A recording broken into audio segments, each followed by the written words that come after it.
in the Ministry of Public Parks had any passion in life at all, it was the theater. He certainly had hopes and ambitions for higher office and had dedicated his life to hard work, zeal, and patience. Still, he would not deny himself his one great pleasure. So he purchased 2 tickets in the very best section of the theater for the opening night performance of Rostov's The Bearded Countess. As fortune would have it, into the theater that night came his respected superior, General Mikhail Bratslav, the Minister of Public Parks himself.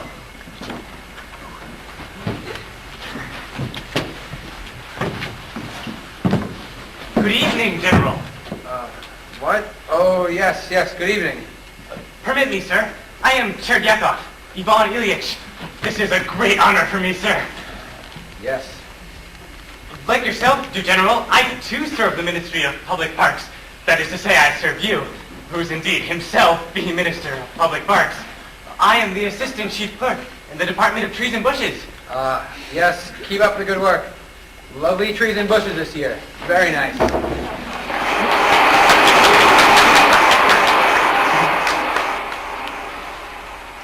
My wife would like very much to say hello, sir.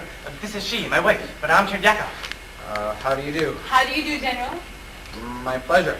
My pleasure, General. Madame Bratslav, my wife, Madame Cherdyakov. How do you do, Madame Bratslav? How do you do? I just had the pleasure of meeting your husband. And I am my wife's husband. How do you do, Madame Bratslav? I'm sorry, terribly sorry. Hope you enjoy the play, sir. I will if I can watch it. Feeling quite pleased with himself for having made the most of this golden opportunity, Ivan Ilyich Cherdyakov sat back to enjoy The Bearded Countess. He was no longer a stranger to the Minister of Public Parks. They were, if one wanted to be generous about the matter, familiar with each other.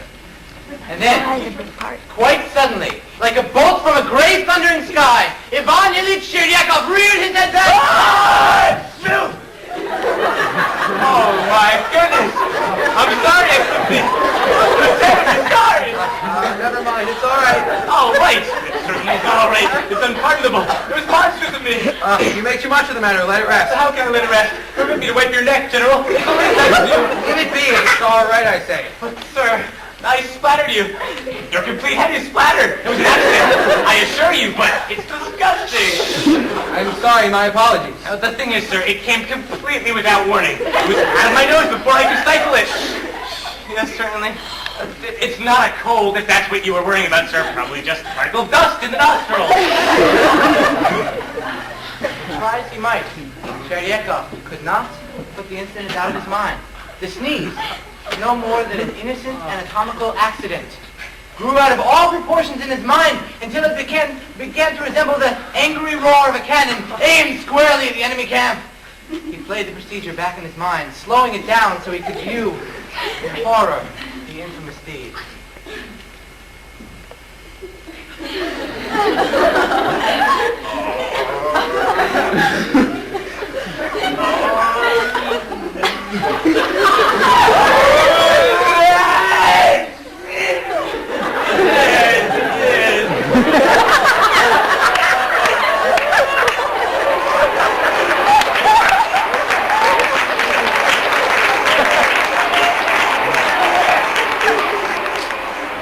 Charming.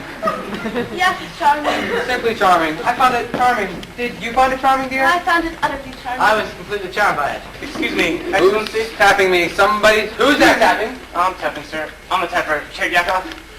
Stand back, dear. The sneeze. No. It's all right. I'm all sneezed out. I was just concerned about you going out into the night air with a damp head. It was a trifle, a mere faux pas. Forget it, young man. Amusing play, did you think? Did you find it amusing? Amusing. Oh my goodness. Yes, so true.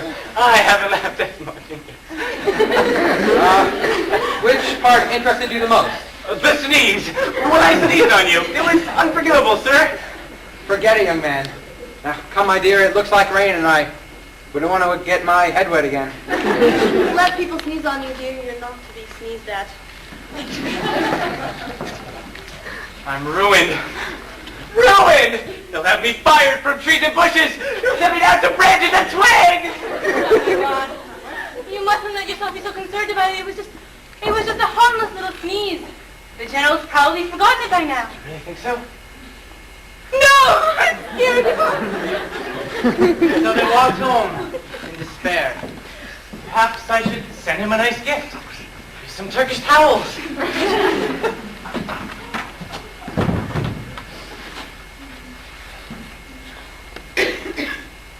Maybe it's best not to remind him, dear. No. Why did this happen to me? Why did I go to the theater at all? Why did I sit in the balcony with people of our own class? They love sneezing on each other. Then, Ivan, Perhaps I should call on the general and explain matters again. But this time in such a charming, honest, and self-effacing manner, he'd have no choice but to forgive me. maybe the general doesn't want to think about it anymore. No. No. If I ever expect to become a gentleman, I must behave like one. And so the morning came. It so happened that this was the day the general saw petitions, and since there were 50 or 60 petitions ahead of Cherdyakov, he waited from morning until late afternoon. Next. Next. I'm not next, Your Excellency. I'm last. Very well then. Last. That's me, sir. Well, what is your petition? I have no petition. I'm not a petitioner. Then you waste my time. Do you not recognize me? We met last night under rather explosive circumstances. I am the splatterer. The what? The sneezer. The one who sneezed. The sneezing splatterer. Really, and what is it that you want now, a Gesundheit? No. No, Your Excellency. Your forgiveness. I just wanted to point out that there was no political or antisocial motivation behind my sneeze. It was a non-partisan, non-violent act of God. I cursed the day this protuberance formed itself on my face. It's a hateful nose, sir. I am not responsible for its indiscretions. Punish that which committed the crime, but absolve the innocent body behind it. Exile my nose. Forgive me, your kindship. Forgive me. My dear young man, I'm not angry with your nose. I'm too busy to have time for your nasal problems. Now, I suggest you go home and take a hot bath. Or a cold one. Take something. Just don't bother me with this silly business again. Gibber, gibber, gibber. That's all I've heard all day. Gibber, gibber, gibber, gibber. Thank you, sir. God bless you and your wife and your household. May your days be sweet. May your nights be better than your The days. feeling of relief that came over Cherdyakov was enormous. May the birds sing at your window in the morning. May the coffee in your cup be strong and hot. The weight of the burden that was lifted was inestimable. I worship the chair that you sit on. And the uniform you wear that sits on the chair that I worship. He walked home singing and whistling like a lark. Life was surely a joy, a marvel, a heavenly paradise. Oh, God, I am happy. And yet, Yet, when Cherdyakov arrived at home, he began to think. have I been the butt of a cruel and thoughtless joke? Had the minister toyed with him? If he had no intention of punishing me, why did he torment me so If unmercifully? his sneeze had meant so little to the minister, why did he deliberately cause Cherdyakov to writhe in his bed? To twist in agony the entire night? Cherdyakov was furious! I am furious! And hastened that through in the morning called to his wife, Sonia! Sonia! I have been humiliated! You, Ivan, who would humiliate you? You're such a kind and generous person. Who? I'll tell you who. General Bradlahoff, the Minister of Public Parks. What did he do? The swine! He humiliated me in such subtle fashion it was almost indiscernible. His cunning is equal only to his cruelty. He practically forced me to come to his office and grovel and beg on my knees. I was reduced to a differing idiot! You were that reduced? Let's go back. Tell him what I think of him. The lower classes must speak up. The world must be made safe. So that men of all nations and creeds, regardless of religion or color, will be free to sneeze on their superiors. It is he who will be humiliated by I. So the next day, Cherdyakov came to humiliate he. Last.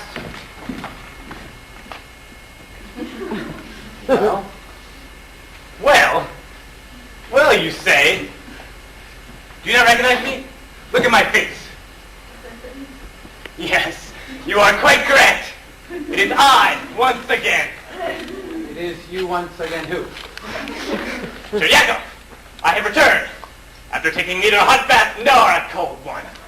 Who let this filthy man in?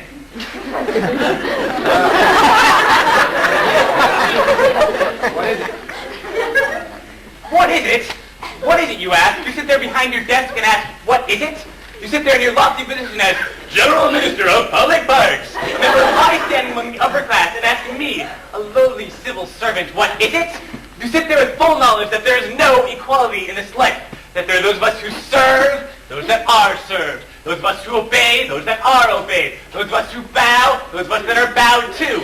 That in this life certain events happen that cause some of us to be humiliated, some of us be the cause of the humiliation, and still you ask, what is it? What is it? Don't stand there gibbering like an idiot. Tell me what it is you want. I'll tell you what I want. I wanted to apologize again for sneezing on you. I wasn't sure I made it clear. It was an accident. An accident, I assure you. Out! Out, you fool! Imbecile! I never want to see you again. If you ever cross my line of vision, I'll have you exiled forever. What's your name?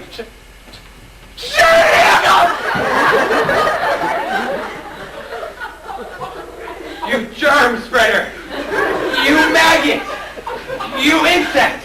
You are lower than an insect. You are the second cousin to a cockroach, the nephew of a ringworm, the son-in-law of a bedbug! You are nothing! Nothing, do you hear me? Nothing!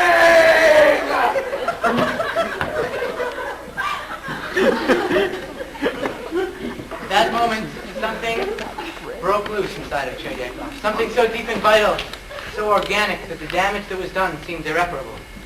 Something drained from him that can only be described as the very force of life itself. What happened next was quite simple. Ivan Ilyich Cheryakov arrived at home, took off his coat, lay down on the sofa, and died. Wait! For those of you offended by life's cruelty, there is an alternative ending. Ivan Ilyich Cheryakov arrived at home, took off his coat, lay down on the sofa, and inherited 5 million rubles!